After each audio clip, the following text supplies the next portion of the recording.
Operation Sindoor ఈ ఒక్క operation భారత ఆర్మీ పవర్ ఏంటో ప్రపంచానికి మరోసారి తెలియజేసింది. ఇండియా ఆర్మీ వ్యూహానికి ఆపరేషన్ సింధూర్ ప్రతీకగా నిలిచింది.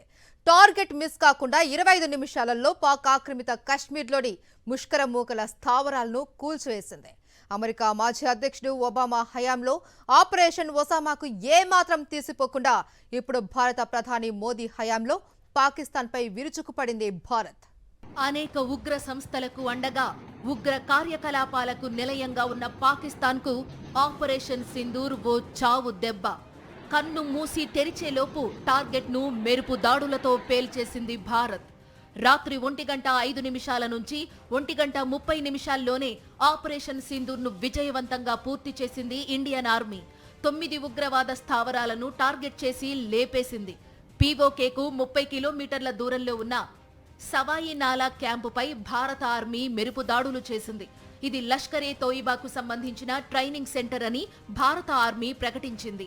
కోట్లీలోని గుల్పూర్ క్యాంప్ ఎల్ఓసి నుంచి 30 కిలోమీటర్ల దూరం ఉన్నట్లు భారత ఆర్మీ తెలిపింది. గుల్పూర్ క్యాంపును కూడా భారత ఆర్మీ టార్గెట్ చేసి ఫినిష్ చేసింది. ఎల్ఓసి నుంచి 9 కిలోమీటర్ల దూరంలో ఉన్న బర్నాల క్యాంప్ బింబర్ను కూడా భారత దళాలు లేపేశాయి.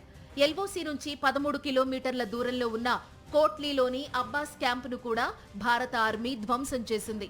లష్కరే తోయిబా ఆత్మాహుతి దళం ఇక్కడే ట్రైన్ అయినట్లు భారత ఆర్మీ తెలిపింది.